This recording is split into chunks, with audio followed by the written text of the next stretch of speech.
Let's get Felicia on.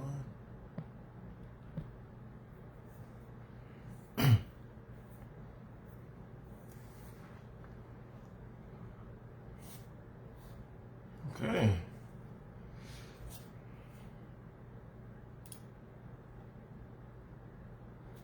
All right. It's that time again. See people come into the room. I see a heart emoji. Okay.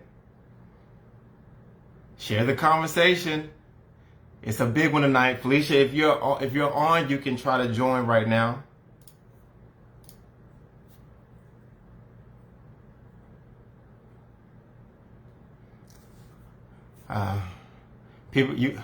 As people come into the room, you can say hello.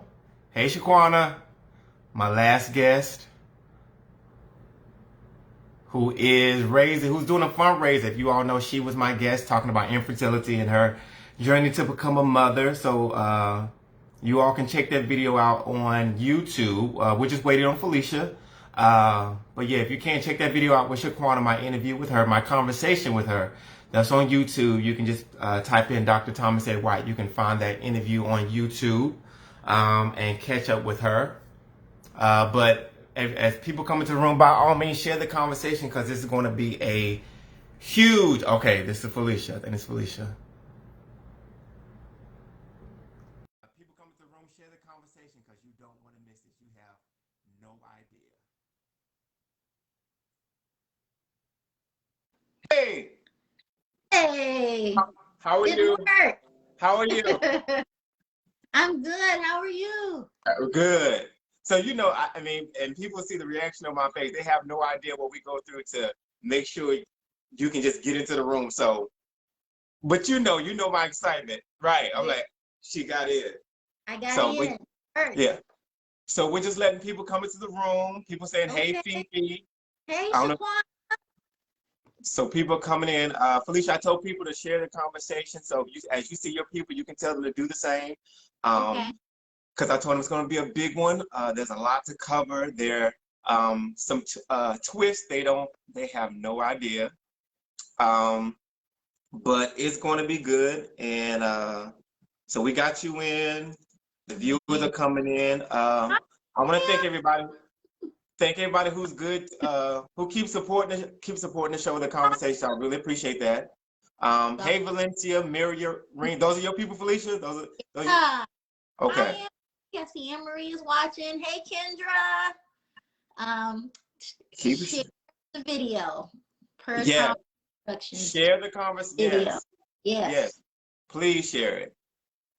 There's a lot to cover tonight, and I think everybody, man, woman, boy, girl, there's going to be a lot to learn from what Felicia and I are going to talk about her story.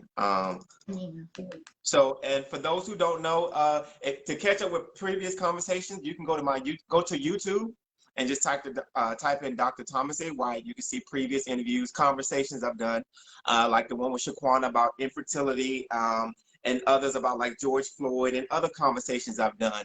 But we just keep trucking along, and as I keep doing this, I'm blessed and I'm thankful that various conversations keep popping up where I get to learn about different things people are going through, such as Felicia's. And Felicia's is, again, it's another step up that you all are going to see that. So I'm just thankful. So by all means, if you can, go to YouTube and subscribe to the Conversation Continues page, and so you can keep up in case you don't catch them on Facebook. Yeah. Yeah, so we'll let people come into. We'll give people one more minute, Felicia, and then we'll go ahead and get started. But in the meantime, how are you feeling? How you feeling? I feel good. I feel good. Yeah. I when we met earlier, I was hangry. So okay. I get it. So I feel better. So I feel good. I'm glad to be here. Thank you for having me on. Thank you. Everybody who's watching now, who's gonna watch later. So yeah, I just appreciate it. So yeah. Okay. Thank you. And it's a treat, and I'm going to tell people why. Hey, Louise. Hey, Amon. Hey, Kawanya. Kawanya is kind of an advisor on my team who kind of gives me feedback on different topics for the show. So she's one of those special people. Amon Williams too. Louise, I know her from behind the scenes. She's good people. So thank you all for joining us. But you ready to get started, Felicia?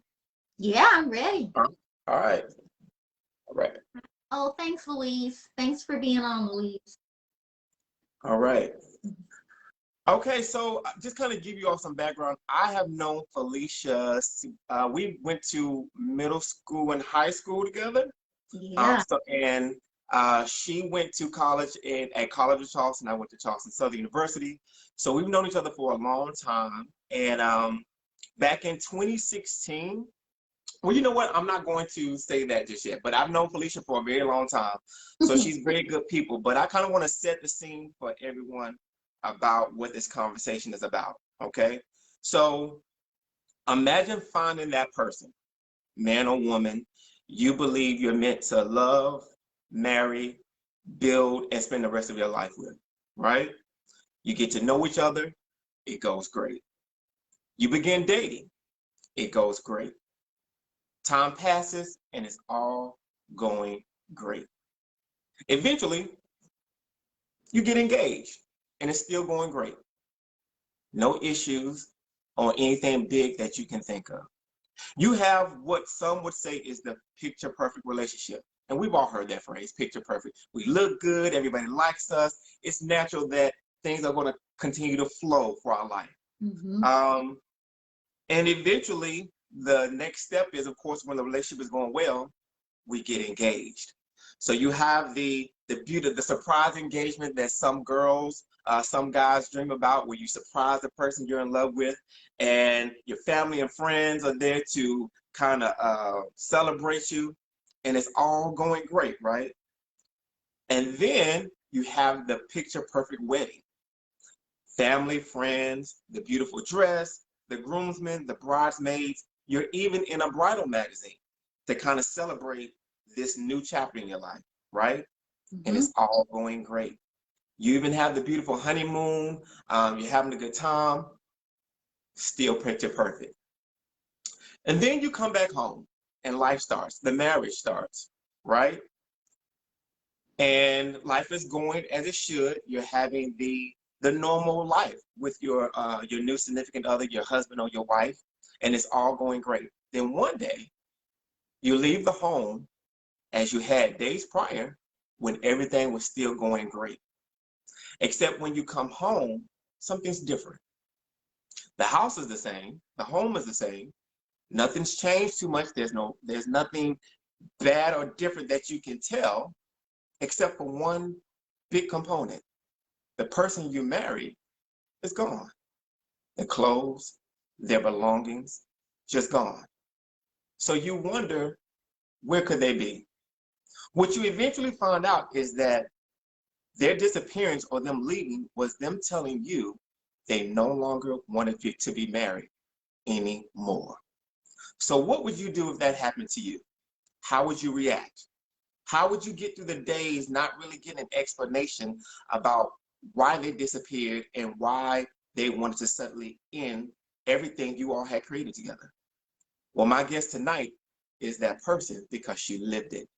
Everybody, this is Felicia Renner. Hey, everybody.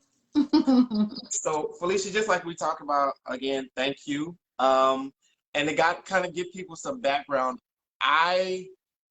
Felicia, during the course of the relationship that we'll talk about, the marriage that we'll talk about, I remember when she posted about that moment of coming home and he was gone.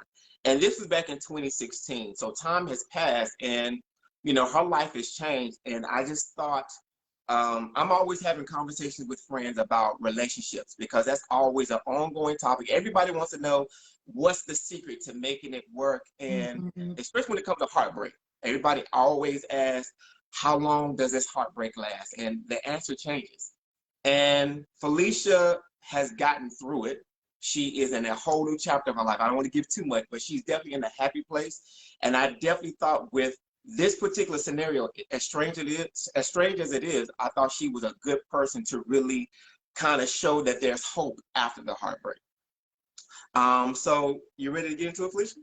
Yeah, let's do it. All right, so just a little bit about Felicia. She's from Rock Hill, South Carolina, and she currently resides in Baltimore, Maryland. She has a bachelor's degree in elementary education and a master's in education and school counseling. She's worked in the field of education for 15 years. She's served in roles such as a school teacher, elementary school teacher, a parent coordinator, a high school readiness director, and a school counselor. Her work with children and teens in undeserved communities is at the heart of what she does and has led her to create student and parent-centered initiatives such as Rock the Prom, Letters to Our Sons, and Parent Connection.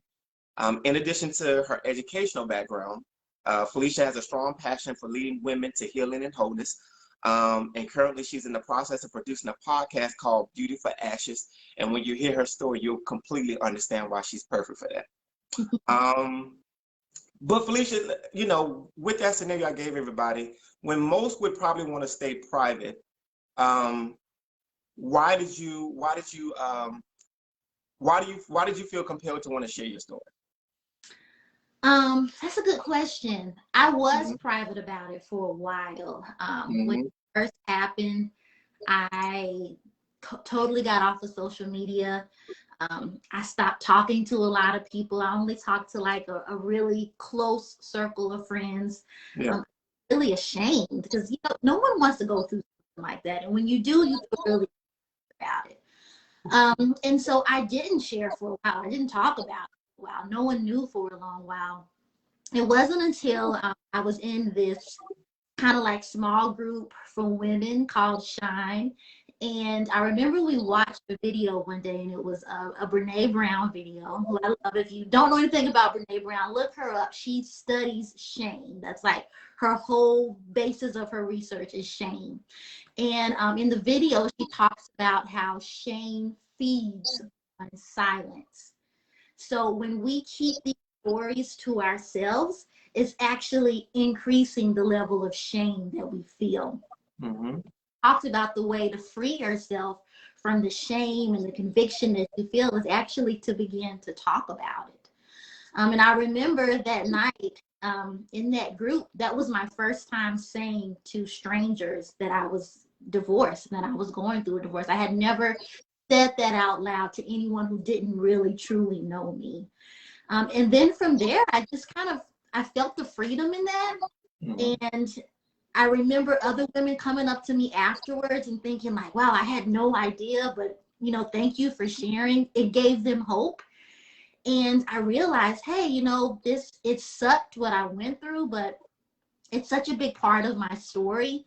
And whenever I share it, someone always gets encouragement from it. So not only was I able to free myself from the shame that I carried for so long, I also find it as a way for healing for other people. So that's why I've been kind of vocal about it. And I know, and sometimes it can be weird because it's like, oh, you're kind of airing out all your dirty laundry. Yeah. But I don't look at it that way. I look at it as, hey, this is a part of my story, and you know, but there's hope on the other side of it. So that's kind of what gives me the desire to kind of share and talk about it. Gotcha. So you're kind of like your passion to really, I don't know, I guess that anything to want to help people through your life experiences that kind of helps motivate you to do that. I mean, ultimately, we go through things, hard things in life, and I don't think any of it is, you know, just by chance, right? I think that we go through things so that we can help other people out along the journey, right? If I had not gone through what I've been through, I wouldn't be able to share the things that I'm able to share with people now. I wouldn't have the empathy that I have now. I wouldn't have the understanding that I have now about what it means to really truly hurt and have heartache. And so we go through these things, we grow through these things, and then we look back and we help somebody else along the way. So it's not just about us. That's for any type of traumatic event that you go through. It's not just for you. It's for someone else to get help and hope from that. Okay. All right. So I just want to remind everybody as we start Felicia's story, I want to remind everybody this is Felicia's story. This is her. We're talking about her experience and her ex-husband who is involved in the story. He's not here to give his side. So again, Felicia's not here to bash him. This is really to give her experience and what she learned from it. And I want to keep everybody in perspective about that. That we're not here to bash, we're here to learn and to see what can we get so we can make better informed decisions. But just in case we have to say a name in telling the story, we're going to call him Philip. We're not going to use his real name. We're going to be respectful of him. And Felicia and I are in agreement about that. She wants to respect that. And she's in a totally different place in, when it comes to that connection. So I just want to remind everybody about that. But Felicia, so we're going to go back to the beginning from that pivotal moment. So you and your ex-husband, you met in New York, right? Yeah. This is when I was in New York at the time, in Brooklyn. Okay. Now, how long had you lived in New York before you met him? Gosh, not that long. I moved to New York in 2010, and I met him, I think it was 2012 is when I met him. So it was like a year and a half, going on 2 years that I had been in New York. So I was still kind of fresh on the scene in the city. Yeah. I met him. Yeah. Okay. So what was dating like for you between the time you got to New York up until the time you met him? What was it like for you? Because I was in a new city, it was just, I mean, it was different. I mean, I'm from the South. I'm a Southern girl. Before I moved to New York, I was in Atlanta. So I was only used to being in the South, right? Yeah. So I moved to New York with this very thick country accent. And I think it just, the newness was all over me. And I think like the New York guys really like that. So I had a lot of prospects. So that was cool. Right. But I remember, gosh, that January going into 2012, I remember praying and asking God to send me my husband. I was actually at the point then that I was tired of dating. I had done it long enough. I had been on the dates, done the whole thing. I was tired of that scene, and I was really ready to meet someone. And I think that was the first time that I was actually open to like being in a committed relationship like that. And so I remember in January just praying and asking God to, hey, send me the right guy, because I was ready to get married. Okay. Now, and that's interesting you say that, because I remember for me after college, I have the degree, got the job. Now I need to be in a relationship. Do you feel like, and it's, so when you say that you were praying for that, do you feel like you were consumed with praying for a marriage? Do you feel like you kind of got consumed with it when you say you prayed for it? I wouldn't say consumed. I was definitely focused on it for a while, right? I had got on, I think I did Match for a while, no shade to online dating. It was fine. It was a fine experience for me. But I really felt like I kind of got consumed with it, And so I remember I got off of Match for a while, and I just felt like God was saying, hey, you need to kind of let this go for a little and let me do what I do, And so I got off Match, I stopped seeing people, I stopped dating. And then I met him. I think it was, funny enough, it was the day before Easter. I remember it was the day before Easter because I met him at a bar in Brooklyn. But I remember when we met, what caught my attention was that he said he needed to leave early because he wanted to go to church the next day for Easter. Okay. And so I was like, oh, okay, he must be different because he's leaving early to go to church. Okay. So that's how it started. Okay. So you met him at a bar. So describe that moment. So were you were at the bar, were you there with friends or were you there by yourself? I was there with friends. Okay. Yep. I was there with friends. I was actually going to, so I lied. I did get off of Match, but I was still on like another dating website. And I was actually going to meet up with someone on the other dating website that I met. And we were supposed to meet at this bar, but we could never like find each other for some reason. I don't know. Okay. And then I just ended up stumbling upon Philip. Okay. Okay. So it was kind of just by chance that you all happened to be in the same place, same time. Yeah. Okay. And so when you saw each other, he came up to you or did you go up to him? How did that? He came up to me. Okay. Yeah, he came up to me and I think he like offered to buy me a drink or something. And And yeah, we just kind of connected. We hung out, Okay. you know, talked, exchanged numbers, you know, and so. Okay. And then nothing seemed to be off about him. He seemed like a totally normal guy when you met him. No, not at all. Because remember, he said he was going to church the next day. Yeah. So I was Right. like, That's right. That's right. he was super respectful. Because, you know, sometimes when you go to meet guys in bars, like they're doing too much, they're kind of handsy, they're trying to Yeah. like, it's all the things. He Yeah. wasn't at all, right? He got me one drink, that was it. He was like, okay, I gotta leave so I can go to church tomorrow. And I was Okay. like, okay, this guy's legit. So yeah. Okay. Okay. So the whole church thing was kind of a sign like, okay, this could be something, or kind of like, oh, but Exactly. you took that as a sign that this could be something. Yeah, more. I was like, Okay. oh, we go to church. What?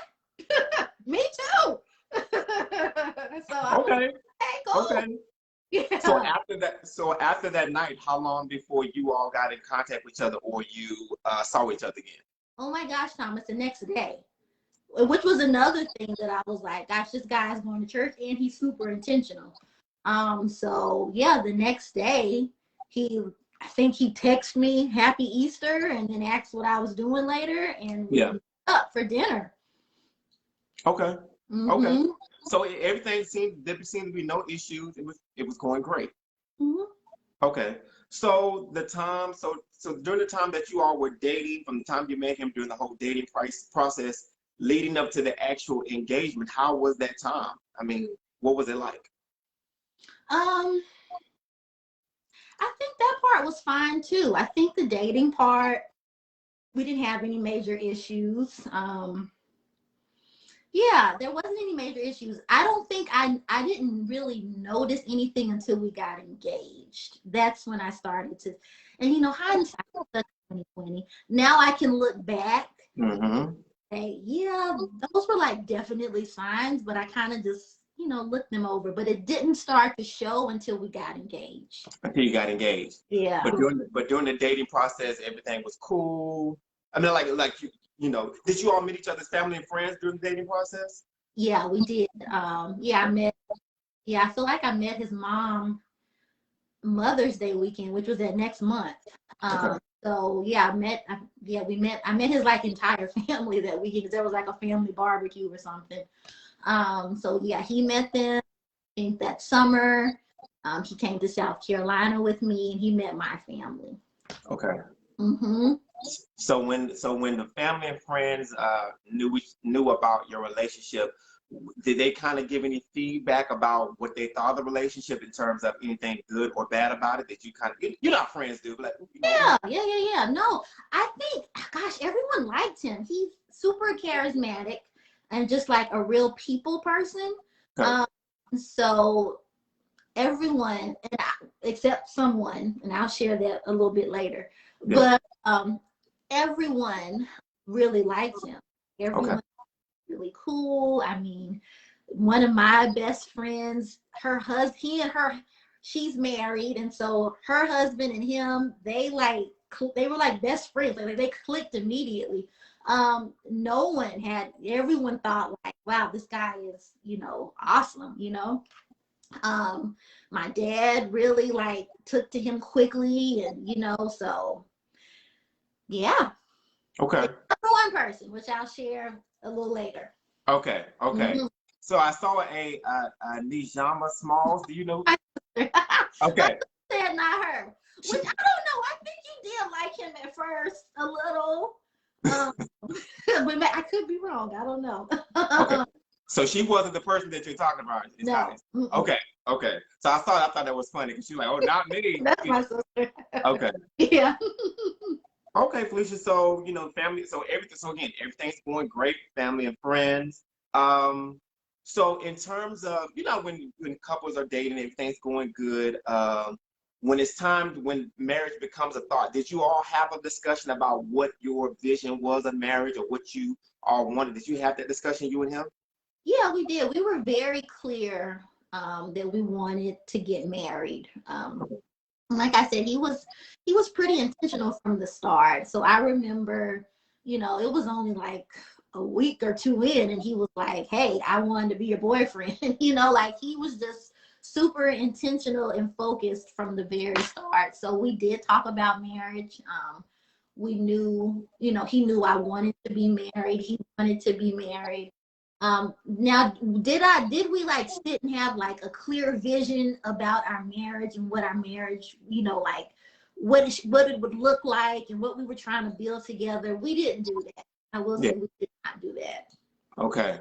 I think, I mean, again, hindsight, but I think at that point in life for me, I had really romanticized marriage and finding the one. You know, you watch these love stories and like the girl finds the guy and they get married and they live happily ever after. So for me, I was kind of looking for my happily ever after. I kind of romanticized it. I didn't really think about all the practicalities of being married, because it's so much bigger than just this romantic fairy tale. Like, you have to do life together for real. Yeah. And I didn't really take that into consideration. I just wanted to be married, and he wanted to be married. He wanted to marry me, and everybody liked him, and it just seemed like, okay, it seems like a good idea, you know? Yeah. Mm-hmm. And that's honest. I mean, I think and you know, before we had this discussion, you know, I asked myself, you know, before knowing the full details, like you and I talked about before, I was like, you know, I was looking for, as you said, those signs that you caught in the future that in hindsight were there, you kind of dismissed, because it happens. Yeah. And especially when it comes to when we're young and we love the idea of love, we get caught up in the experience, the idea of it, what you see on TV, what you hear about people. It's just a grand notion. So when you find it, you get caught up in the glamour of it all. You're like, oh, this is great. You know, my friends, everybody around me was getting married. I was in like weddings every other month, you know, so it was like time, you know, and I want to do this. So it to me, at that point in my life, it seemed right. Yeah, that's totally understandable. Because I've seen it time and time again. I was there, and after college, I immediately thought, I got the degree, I got the job. Yeah. It's time to. That's what we're taught, right? Like, yeah. You graduate, you go to school, you graduate, you get a job, you get a wife, or you get a husband, right? So this is what we're taught. This is what we know. So if you're still behind the curve, you're thinking like, what's wrong with me? What's wrong with me? Mm-hmm. Okay. And most times, as you said, because we're taught that, we're not taught to understand it's okay to just be with us. In hindsight, it's okay to be alone. Alone. Yeah. We're not taught.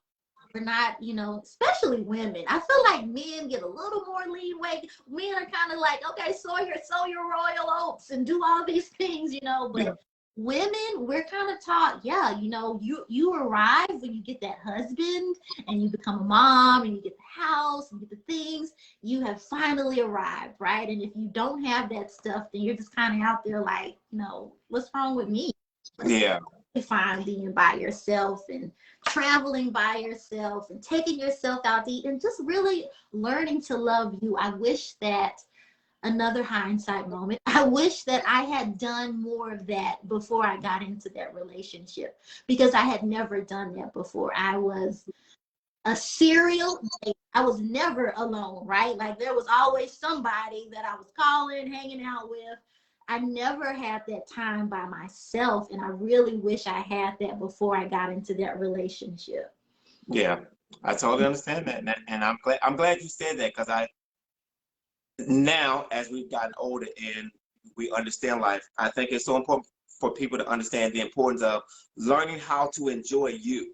Yeah. Because as I tell people, if you don't enjoy your own company, why in the world would you think somebody else would enjoy your company? Come on now. Say that. So, you know, so for those younger, you know, watching again, and don't get me wrong, I love the idea of love. I love that. But as I say to people, you got the best, sometimes the best relationships are the ones when you are okay with you and you're bringing you to the table and that other person is bringing them. It's not, I don't need to be, I want to be with you, but I don't need to be with you. Exactly. It's a beautiful thing. For that relationship, it felt like I needed to. I remember We had like, I can't remember what we were arguing about, but this was before we even got engaged. Yeah. And we were thinking, oh gosh, if we break up, what am I gonna do? You know, like, who am I gonna hang out with? You know, I had kind of like stopped hanging out with all of my friends. I was just always with him, and I'm like, man, what am I gonna do? Who am I gonna hang out with? Like I felt so reliant on him, and we weren't even engaged yet. We were just dating. Okay, so you were really caught up in the trance of the relationship, which I know all too well. I know about how that happened because I've seen friends do it. Why do you think people do that, Felicia, when we get into a relationship? And don't get me wrong, I understand the being in love and you're caught up in it. Because I'm different. When I've been involved with people, I've never been so entranced that I didn't make time for my friends. Why do you think some people do that? They kind of put their friends to the wayside completely and just make this one person just their end all be all. Why do you think that happens? Yeah, I mean, I've done that a few times before. I think, and each time for me, I think I was so consumed in the guy that I was so consumed in like, you know, catering to him and making him happy that I just felt like there was no place for my friends. I really regret that, right? I feel like I let some really good friendships go doing that. So I mean, now I'm much more aware of it, but I can say that I've done that before, and it's never good. It's never a good decision. You need your friends, you need your girl time, you need your people, you need your tribe. I agree. You know, having a relationship is great, but you still need your people. I agree.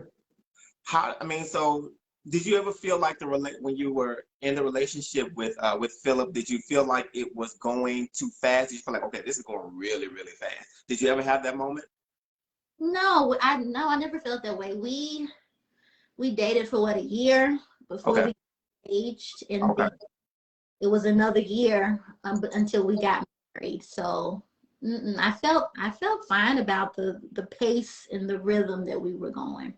Okay. So you all were together. You all had dated a year before you got engaged. Okay. And you felt like you knew him, like you felt, you felt comfortable. I mean, like you really felt good. I felt comfortable enough to say yeah, but now I really say I knew him. No. Okay. And it's okay. I felt like comfortable enough to say yeah. Okay. Did you ever feel pressure from him about pushing towards marriage? Did you ever feel pressure from him? No, I didn't feel any pressure. Because I think it was something that we both really wanted. So I didn't feel pressured by him. Yeah. And I don't think he felt pressured by me. I don't think it was something that we just knew that we both wanted to do it. It was just, just a matter of time. But I didn't feel a lot of pressure, no. Okay. Okay. So everyone, this is Felicia Renner. We are talking about losing to win, finding healing and happiness after heartbreak, and we're talking about her story about dating a guy, getting engaged and getting married, then coming home one day to find him totally gone, disappeared, only to as his way of telling her he no longer wanted to be married anymore. And we're talking about her story. I just want to remind everybody, share the conversation because again, there is so much more we're going to cover, and there's a twist you have no idea that's coming. So be sure you share this with people because it's so important. And the gems that Felicia's dropping, it's so important about in terms of love and relationships and what we all should keep in mind whenever we find that person. She's dropping some serious gems, so by all means, share this conversation. But Felicia, I mean, so you got engaged. So tell me about the engagement. What was that? What was the engagement like? The actual moment. What was that like? It was nice. It was very well planned out. We again, we were in New York at the time, so we went to see The Lion King on Broadway. I had been wanting to see that for a while, so we went to go see that. It was really good. And then we went to dinner at this restaurant sort of near the Broadway area, Times Square, Broadway area.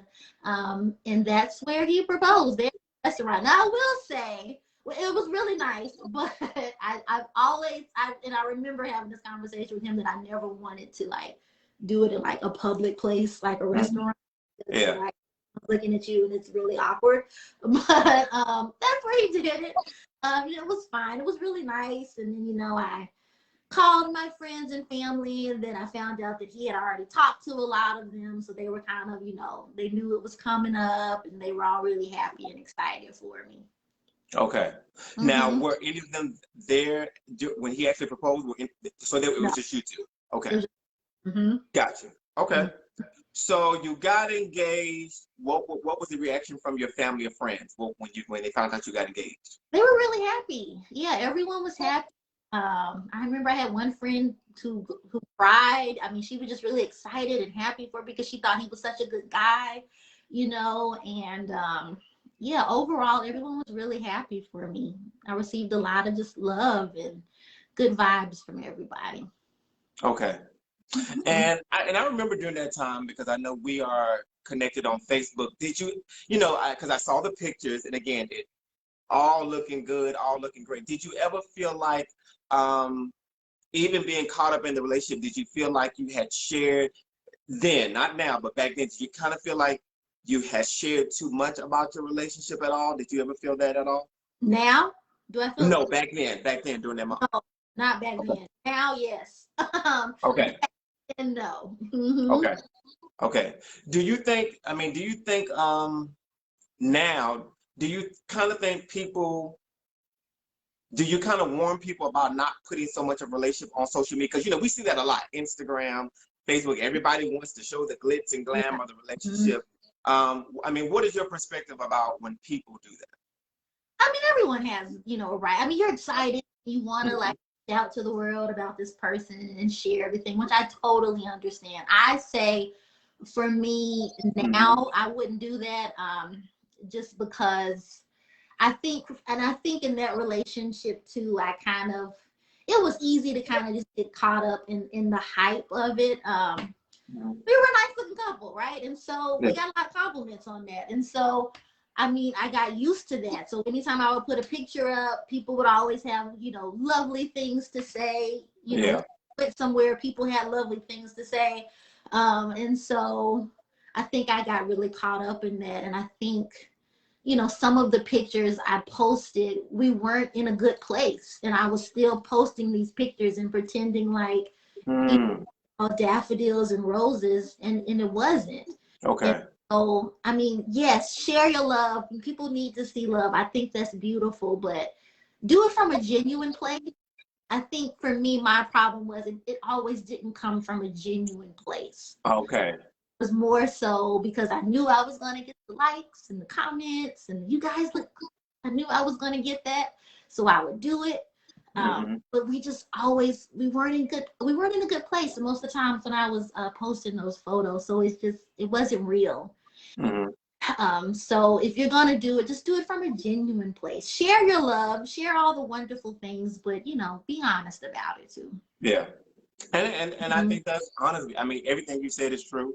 Because I'm like you, again, I love the idea of love, and I completely understand when you're having a good time, it's natural to want to share that Kodak moment. And I tell people, just remember, it's a Kodak moment. You don't know what happened before or after that Kodak was taken. Yeah, okay. So, because people go, oh, I wish I had it. And I tell people, you don't know what it took to get that moment. Right. Right. I tell people all the time, unless you know the price it took to get that moment and what it takes to get the next moment, be very cautious about saying, oh, I want that Kodak moment. No, be very careful, dog. Be very careful. So I appreciate you saying that. I think that's honest. But I'm like you. If it's authentic and you having a good time, by all means. Yeah, post it, right? I get it. On the couch, y'all loving each other, and you're like, I like this moment. Yeah. But if you guys just finished, you like ripping each other's throats out, and now you're like, I love it, and we're on Facebook, and we're doing so great. That's not real. So don't post. Yeah. I get it. So I noticed that you mentioned that, when you were post certain moments, things weren't necessarily going good. So you got engaged. What happened? So what happened in the relationship from the time you got engaged leading up to the wedding. Don't talk about the wedding, but during that middle part, what was happening then after the engagement? For the most part, things were okay. I will say we actually kind of broke up during that engagement period. It wasn't a long breakup, but it was a breakup. Okay. And I really was not very clear on why it happened. I just remember him sending a text and saying, "I don't really trust you. I don't want to marry you." and that was it. And I remember calling and calling again and again and again. He wasn't answering the phone. And so, yeah, this was like a day or two that I got nothing. And yeah, one day he called and we talked, and he felt like, he maybe overreacted, and we got back together. Now, again, hindsight is 2020. So when I look back on that moment, I'm like, wow, that was like kind of a sign of his character. Right. But Right. and again, at this point, you know how when you're getting married, you're like, dang, the invitations are already sent out. Yeah. We're gonna forge ahead. We're gonna make this happen. This is gonna work. So, Yeah. I remember when he called and we met up. We did premarital counseling at the church we went to. Yeah. And where we went and we met up with the pastor who did the premarital counseling. We had a session with him, but it never was like really resolved. We never really got the issue of what the problem was. So I never knew. And that's another thing that I think is super important. Premarital counseling is great. We did it in a group setting. Mm-hmm. It's much better when you can do it individually, because I mean, obviously, you're not going to share all your business in a premarital group with people that you really know, right? Yeah. So, but if you have these individual sessions, you can talk about things and share things that are a little more private. I mean, we only had that one session with him. I wish that I had really pushed for us to go back and keep going, because I think if we had we would have gotten to the root of some of what was happening, some of those issues. Okay.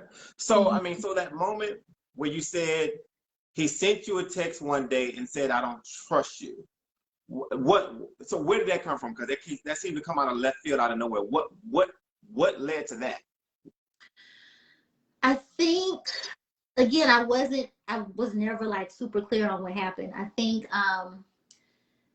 he was at my apartment and I had an old phone that I was no longer using that was there. And I think he like scrolled through some very old messages and across the messages, a text that I had with someone before I even met him. Okay. And so with that, he was like, "Oh, well, I just don't know if I can trust you." And then that was it. So he never asked you for an explanation. He kind of saw it, reacted to it, and just ran with it. Yeah. Okay. And as you said, looking back in hindsight, that is a red flag to me, because I tell people, there's that word called ghosting. Mm-hmm. And when people just communicate, to me, communication is very important in any relationship. And when you don't talk about or get an explanation, to just react and go, yeah, absolutely. And not give you a chance to explain yourself. In hindsight, I can definitely see. I'm like, okay. And the fact that he would just say, "Okay, it's over, I'm done." 2 years in, and you're gonna let that, without any explanation, you're gonna let that one thing. Okay, yeah. Yeah. I'm like, yeah, I definitely would do the Steve Harvey thing. But like, okay, you crazy. That would be a red flag. Okay. Yeah. I mean, yeah. But I totally get it. I understand, because again, but I have had those moments where you rationalize and be like, okay, well, let me calm you down. We can fix this. So I totally understand how you would want to just, okay, we can work this out and let's try to move past this. Yeah. So when that moment happened, did you kind of have that? After you got through it, did you kind of sit with yourself when you were by yourself and kind of go, "Am I doing the right thing?" Did you ever have that moment? I think I did. It was very brief. Mm-hmm. And then I kind of went back to the rationalizing, like, you know what, couples break up sometimes when they're engaged. This happens. You know, we can work through this. I think the rationalizing definitely outweighed the, you know, maybe this is a sign. Maybe you shouldn't step into this, you know. Okay. Did you share that moment with your family or friends to kind of get perspective from them?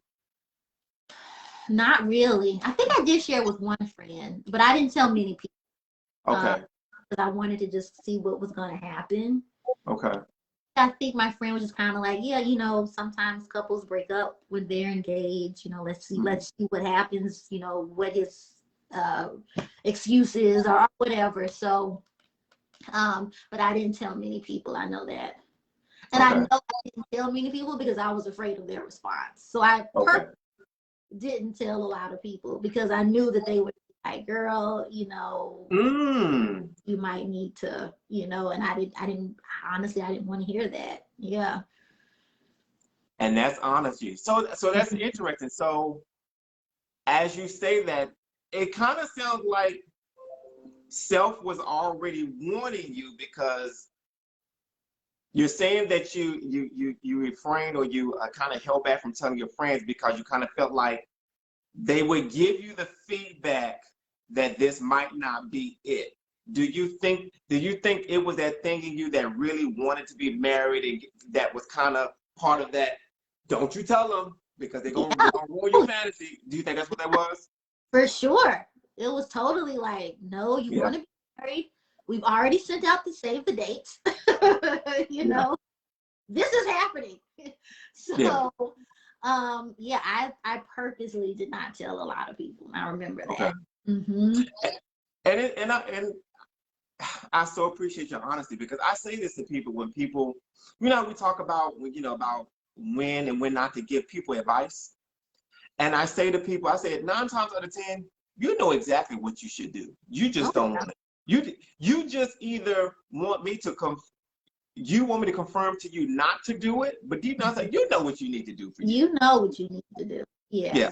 I'm glad. Yeah, that's honest. Okay. So again, I hope people heard that. Again, 9 times out of 10, when we go to my friends, what do you think I should do about this? Most times you already know what to do.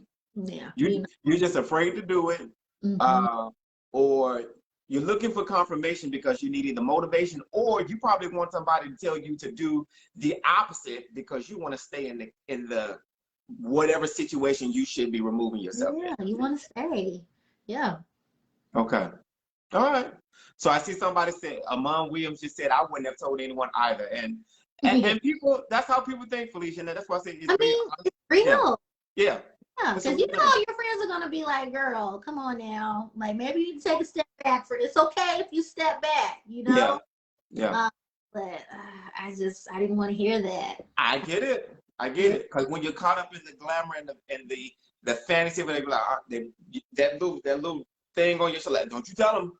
So yeah, keep this for yourself. Yeah. I get it. Okay.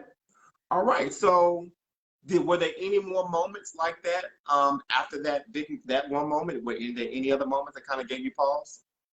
No, that was the only big moment that I can think of that like really made me be like, between us. Okay. So the other moment, and remember I said there was one person that did not agree with this. So that other person was my mom, who I think is watching. But my mom. Hey, Mom. But my mom was the one person out of everyone who was like, I don't think you should do this. And I don't know if she really had a reason or if it was just kind of her intuition, or just because she knows me. Yeah. But I remember her telling me, like, we had a conversation. She's saying hi. We had a conversation the weekend of my bridal shower, and she told me, like, hey, you know, I don't think you should do this. And if you back out, you know, it's okay. I remember, like, when she said that, my heart dropped. I didn't take her advice because she said all of the above. That's her comment. But I didn't take her advice because again, we were like getting ready to, but at that point we were like 2 weeks away from the wedding. So yeah. I really was like, we're gonna do this. We're gonna see what happens. We're gonna do this. Yeah. But yeah, she was the one person who was like, this ain't it. Okay. Mm-hmm. And again, and that's honest of you, Felicia. I think, and again, you just keep confirming to me, and I say this to people, one of our biggest mantras to people is that life is always warning. It's always talking to you. And some people call it life, some people call it intuition, some people call it your gut. And I tell people, something is always whispering to you, whether it be in your mind, your heart, your body. And I tell people what that feels like and looks like. It's usually you like we're talking right now, right? And you can be normal, and all of a sudden you do this right here. Or it's a mom, or it's something that's always giving you a little whisper to tell you, it's a warning, right?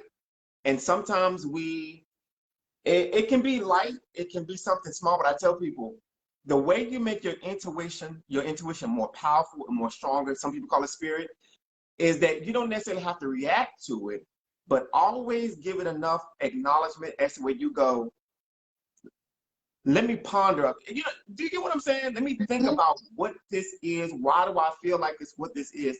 And I tell people, the more you do that, the more you get that thing called clarity as you make more decisions for your life.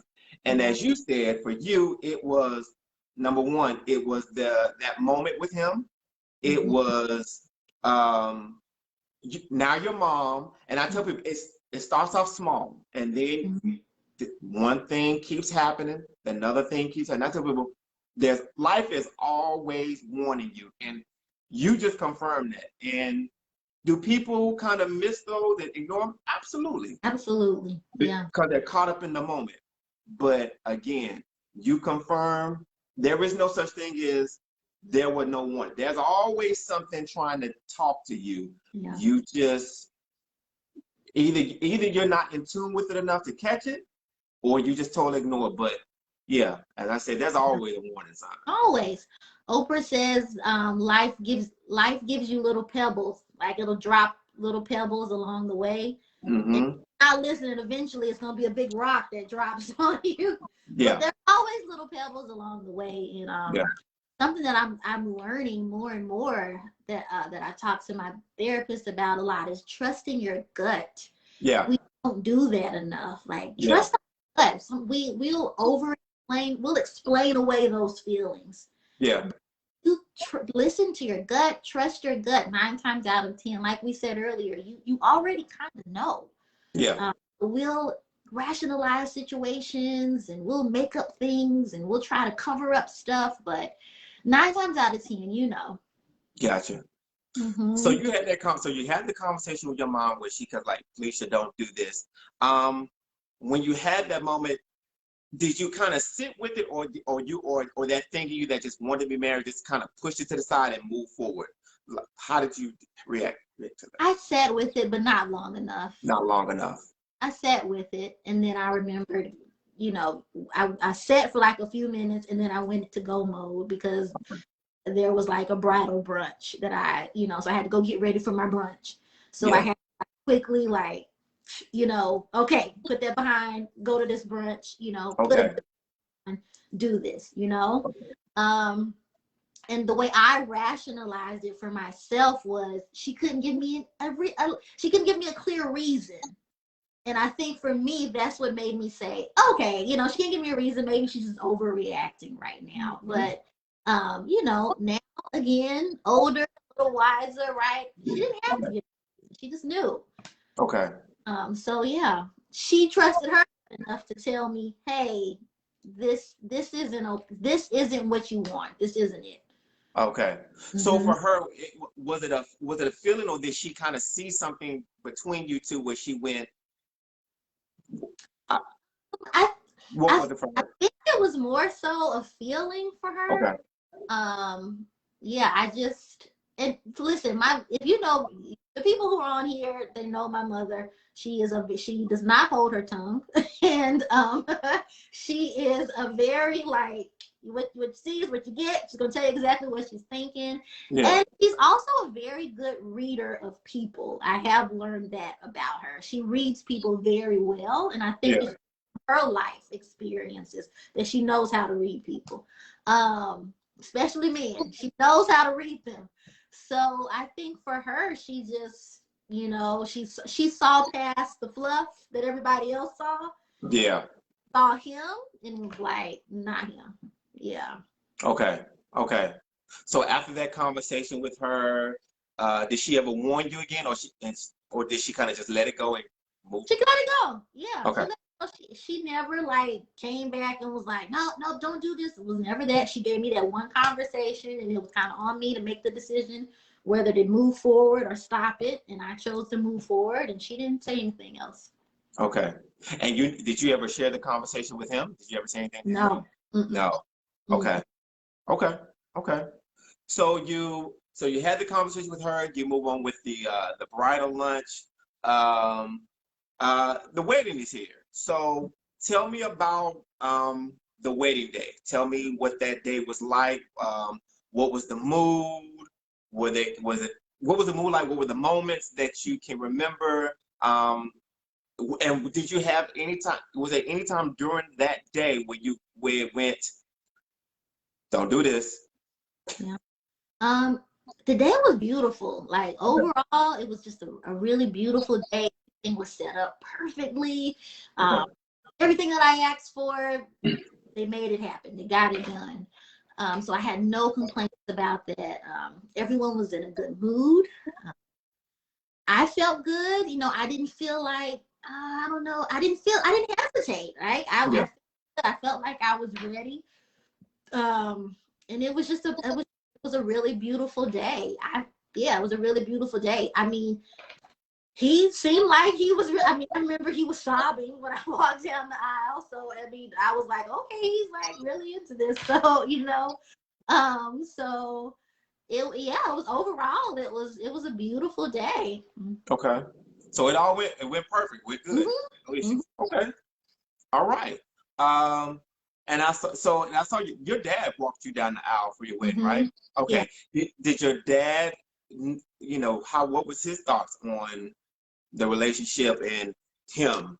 Oh, that was he took him in like a son. He really, and like I said, he, Philip is very, just charming and charismatic, and I think it's easy for people to really like him and gravitate towards him. So yeah, my dad, he felt like, yeah, this is a great guy.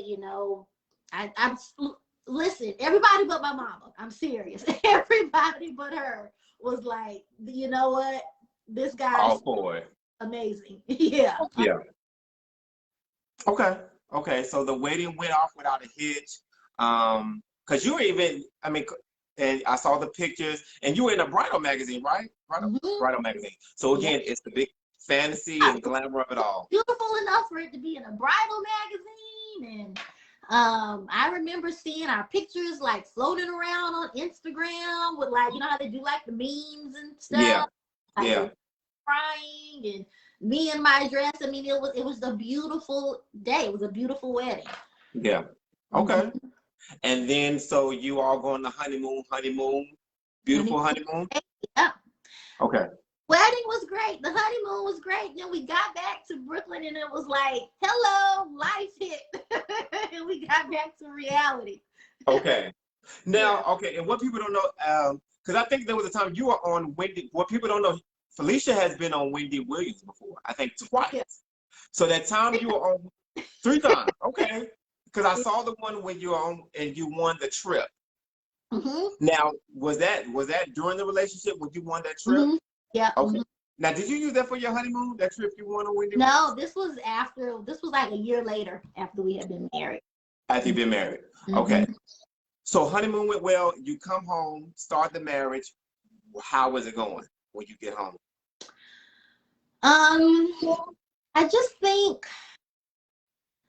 I think that I was so focused on, I was more focused on the wedding than the actual marriage. Mm-hmm. All that time, that year in between us getting engaged to becoming married, I spent that year planning the perfect wedding. I mean, my time was consumed with planning this wedding. I remember after the wedding, I was like, what am I going to do now? Because I spent so much time planning the wedding. And I didn't do a good job of preparing for the marriage. Like I said, we did the premarital counseling, but that was like, 5 sessions in a group. That was pretty much the extent of what we did to prepare ourselves for this covenant. Yeah. And so when we got back and we're, back in our apartment and we're living together, I think we just started to just do like, we just started to just do life, but not really life together. Does that make sense? I think we just both kind of, you get back into your routines, you go back to work, you go back to your schedules. And I think we just went back to life, but not really doing it together as a husband and wife should. Okay. So were you all living together before you got married? Were you living together? We did live together while we were engaged. Yeah. Mm-hmm. Okay. So how was it living together? I mean, did you all get along? Yeah, we got along. Okay. Yeah, we got along well. I mean, I'm a pretty easygoing personality, and him too for the most part. So we got along pretty well.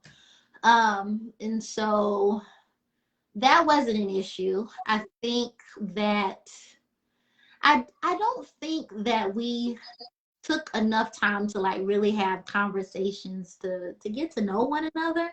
Mm-hmm. I think everything was really surface level with us. Okay. I would say we didn't have a strong friendship. That's what I'm trying to say. We didn't have a strong friendship. We were married. We were a couple. But I just don't think we had like a friendship. He wasn't someone that I sit on the couch and laugh with for hours, or, it wasn't like that. We didn't have that. I just don't think we took the time to really build that before we got married. Okay. Mm-hmm. Looking back now, do you feel like you both should have had, even before the marriage, do you feel like you should have had more conversations about what you two wanted the marriage to be like? Do you feel like you should have more conversation? Yeah, for sure. Okay. Mm-hmm. Okay. So you're married now. I mean, were there, other than getting back to the normal that you had before you got married, were there any specific issues, more red flags? Now that you're married, is anything happening during that? No major issues. I mean, we didn't argue a lot. I mean, if we did argue, it would be like, because the house wasn't clean, Yeah. those kind of arguments. Yeah. We didn't argue a lot. For the most part, we got along. Okay. Yeah, there wasn't any major issues. That first year, I will say, we didn't have a lot of issues. It was just kind of, the normal settling into being married and trying to, become one. But there wasn't any major issues. I will say the second year is when things got a little trickier for us, because I wasn't working full time anymore. And so our finances completely changed. Mm. If you're married, you know that causes a lot of stress, right? Yeah. So Yeah. that changed. We were on a much tighter budget than we were on before. And that caused tension in our relationship for sure. Gotcha. Mm-hmm. Okay. So you all got through the first year, you're in the second year now. So when you say tension, were there arguments about finances? Was it him kind of, did you notice his mood change because did he kind of have to carry the family? Yeah, he definitely had to carry us more. There was definitely a little more weight on his shoulders with that. I mean, I was still working and doing things, but I wasn't bringing in the money that I was before. Okay. So there was definitely a little more weight on his shoulders. And there was tension behind that. We did argue about that. We did argue about finances. You know, there were things that we wanted to do that, you know, we couldn't do because the money wasn't there to do it. And it just caused a lot of tension. And when you're tense like that, you know, intimacy kind of like goes out the door because, you know, each other, and, you know, that's just how it is. So that is when things started to get really tricky for us. Okay. So you're noticing the tension. So his mood is kind of changing with the financing. But was it anything in a big way other besides the tension of the finances? Did you kind of ever feel like, you know, because couples argue and finance happens and couples get through it. Yeah. Did you ever feel like the financial issue was going to be the ending of your marriage? Did you ever feel like that? Never Okay. thought. I thought, like what you just said, that, you know, this is a season, it's temporary, we'll get through it. That's what I never thought like this will be the end of us. No, that was never a thought that crossed my mind. It was, you know, this is a temporary thing. It's uncomfortable right now. Neither one of us like it. But we'll get through it, is what I. Okay. So you're in the second year. Now is this the year you found him that that pivotal, that climactic moment? Okay. So you're in the second year. Describe the beginning of that day to when you came home. Describe that day. What was that day like? So I'll back up a little bit before I go over that day. So when it happened, this was September 2016, okay? I remember around June 2016, we did have a conversation. He talked about not being happy in our marriage. You know, it was the intimacy thing was a big deal, which I knew was a problem because, you know, the tension was high. And he told me he wasn't happy and he wanted to go to counseling. And I was in agreement. We ended up, for some reason, we just never went. But I started going by myself because I said, well, you know, if we don't go, I know I got stuff that I need to deal with. So let me go. So I started going by myself, and I started working through some things that I was dealing with, and things started to get better for us. I felt it getting better for us. Like the communication was better, the intimacy had returned again. We were happier again, you know, and I felt like, okay, you know what, we're turning the curve here. You know, things are getting better. That was like July-ish. And then I remember his birthday is in August. I remember him saying something on his birthday that like really kind of struck me. It wasn't anything towards me, but looking back again, I'm like, was that like a secret message? I remember him saying something like, you know what, I think he was turning 36 or something. He was like, I'm turning 36, you know what, I'm gonna, you know, do what makes me happy. You know, I'm at this point where I just, you know, I'm gonna do what makes me happy. And it wasn't, we weren't having an argument or anything, so I didn't have any reason to believe it was directed at me, but I just remembered that comment really struck me because I had never heard him say anything like that before. Yeah. That was in August. And then things started to take a turn again. We had another conversation, and it was the same conversation, him not being happy. But this time he actually said the D word, divorce. We had never said that before. I was saying, you know, we didn't have kids. You know, we were living in an apartment. We didn't own any property together. You know, and I remember him saying like it could be an easy split. You know, there's nothing to argue about here. You know, you can go your way, I can go my way. And gosh, so he had suggested divorce to you at the point. He did suggest divorce to me. Yep, he did suggest divorce. And gosh, I remember I had started a new job. So in my mind, I'm like, things are on the up and up. I got a new job. We're gonna be okay. You know? And I remember it was like my first or second day at this new job. And we literally had that conversation as I was going out of the door to go to work. And I mean, I held it together, but I remember like we were having a meeting or something at work, and I went to the bathroom and bawled my eyes out because I'd never heard him say divorce before. It felt so in that moment. And I remember praying in that bathroom and pleading with God, don't let this happen. Please help me save my marriage. And I went back home that day. And honestly, it was like, God answered that prayer. Like had a completely different, we had a completely different conversation. Like he seemed fine. He was like, I've thought about it. That's a bad decision. This is fixable. We can work this out. Yeah. So again, I'm thinking, okay, we're on the up and up. We're gonna be okay. We're having a tough moment. We're gonna be okay. We're gonna get into counseling. We're gonna be okay. This was like late August. Yeah. Then September, like maybe a week later after that conversation, I'm still thinking we're good. I'm thinking we're okay. A week later, I remember he had quit his job, like just one day he was like, I quit. And I was like, oh, okay. So, but again, I was like, you know what, listen, I didn't work last year. You held it down. I'll do it this time, right? And because there was like a business he was trying to start and he was going to focus on that and I would just hold us down.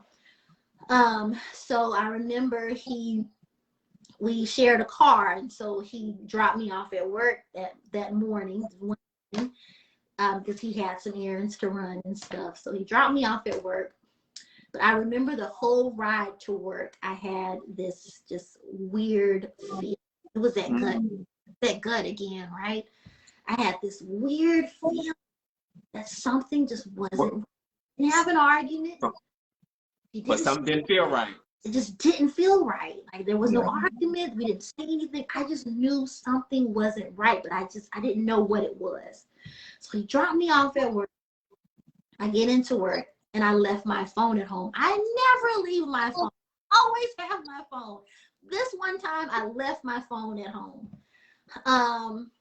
And so I had a good relationship with my principal. So he was like, yeah, go home and get your phone. So I took the train home, got home, walked in the house, and he was folding up his clothes. And I could tell he was surprised because obviously I wasn't supposed to be there. I was supposed to be at work, and he just looked at me and said, "Oh, I'm spring cleaning. I'm just cleaning up." Yeah. So I'm like, okay, cool. So I get my phone. I'm like, okay, so everything must be okay. So I take the car back and I go back to work. And even while I'm at work, thinking like, you know what? I'm gonna cook us a nice dinner tonight. I'm gonna like do something really special because, I could feel something was off and I just wanted to make things right. I get back home, open the door, and immediately felt something say, go check his closet. And then I looked in the closet and all his clothes were gone. I looked on the bed and there was the note that he left. So in that moment, what was your initial, before we get to the note, what was your initial reaction when you saw it was gone? Like, how did you react? Shock. I was literally shocked. I was frozen. I remember read the note. I threw the note away. I threw it away because I didn't want to keep reading it over and over and over again. And, just trying to interpret every little word. I didn't want to do that. That wasn't healthy for me. So I was like, I'm going to throw this away. So I threw it away. And I sat on the couch for at least maybe an hour. And I was in total shock. I didn't call anyone. I literally just sat there. I sat for an hour until I finally picked up the phone, and I had a close friend that lived in Brooklyn, and I asked if we could meet up. And they were at work at the time, but I mean, my voice, you could tell like something wasn't right. So they were to get off work, and then we met up. And then that's kind of when I shared my feelings and everything. But initially, it was pure shock. I remember sitting in the car. It felt like the whole world just stopped. Yeah. So, and I know what that feels like. I know what that because you've been in it for so long. the actual emotion hasn't hit you yet. So I know exactly what you're talking about. Yeah, the emotion did not hit me till like a couple days later. Couple days later. Yeah, And, I was not that long. Okay, and we'll get to that because that moment's important. I know what that's probably going to be like. The note. Did you read the note? Did you read it? I did read the note, and again, like I said, I literally only read it one time and I threw it away. Okay. I don't remember everything that was in the note, but I remember it said, "I just don't want to be married anymore. I don't want to be married to you." I think there was like maybe "I'm sorry" in there, maybe, I don't know, but I remember the gist of it was, I don't want to do this with you anymore. I'm not happy, and I don't want to be married. Did he tell you where he was going? I mean, as far as getting nothing. He didn't tell you anything. Not a thing. So you're left to wonder how you got here, where he is. You've gone to talk with a friend. So we get to the moment. So fast forward to the days where it actually hits you, and I kind of think what that moment's going to be. This flood of just tears, just like ball crying. Is that what happened? I know that moment. Yes, I was at my good friend's house, my friend Kendra, who lived in New Jersey. So, I mean, their home was kind of like a safe haven for me during this time because I could not be in that house by myself. Yeah. So I was in New Jersey on the weekends to stay with her and her husband. And again, I left, I went to her house. I think I was a little mad, but I still really didn't take it all in yet. It just still didn't hit me yet. It just didn't feel, it did not feel real. It just did not hit me. And I remember I was at her house, and I think I was looking at a magazine, and it happened to be this poem in there by Ayanwa. I think it's by her, "Today I Cried." You ever heard that poem before? Yeah, I think we're talking about. Yeah. Yeah, and the poem and essentially it's about, today I finally let it go and I cried. Today I finally cried. And I remember reading it, and I went upstairs to their guest room, and I cried. I mean, and I didn't I sobbed and sobbed. The ugly cry.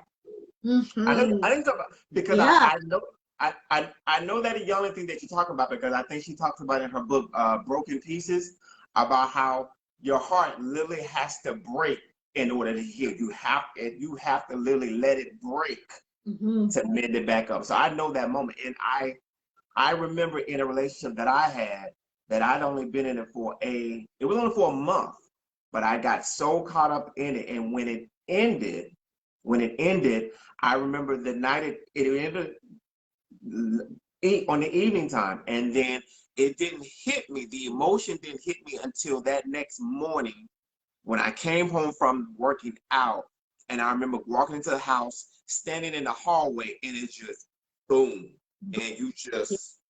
So I know that's how I knew what you were going to say, because you'd have thought somebody had just stabbed me all in my chest. So I just cried, and I cried for days. So I know the other cry, and I just know. So that's why I knew. It, right? It was that described it perfectly. It was just, I remember he left on a Thursday. That Friday I went to work. I was driving to work singing. I'm like, oh yeah, this is gonna be fine. I'm not. I was in denial about it. Yeah. Till it finally hit that day. Just all of a sudden, I felt this heart-wrenching pain that I had never felt before. Yeah. We were just laying on the bed, and I sobbed and I sobbed, and she came up there with me, and she cried with me, and it was hard. That was kind of the beginning of that process of healing. Yeah. Were there periods of anger when you go from hurt to now I'm angry? Did you have those moments? Oh yeah, because it's a grief process, right? Yeah. We associate grief with just death, but grief is any type of loss. So divorce, you're gonna grieve that like you would a death, because it is a death, right? Yeah. And so you go through the sad, the mad, the angry, the questioning, the blaming yourself, the blaming them. You go through all these phases of grief. So there were moments that I was really, really sad. Mm-hmm. Also moments when I was really, really angry at him that he had the audacity to do something like that. Like I had all of those feelings. Mm. So how long before, from when he left, how long before, and I don't want you to say how, but how long before you had initial contact with him somewhat directly? How long had it between that time? I think the first time I actually had an interaction with him was, it may have been like 3 weeks later. 3 weeks later. Yeah, I would say like 3 weeks later. Okay. So this is kind of where you get some type of, whether small or big, some type of explanation or some words from him about why this is happening. Is that in this moment? Somewhat. Yeah.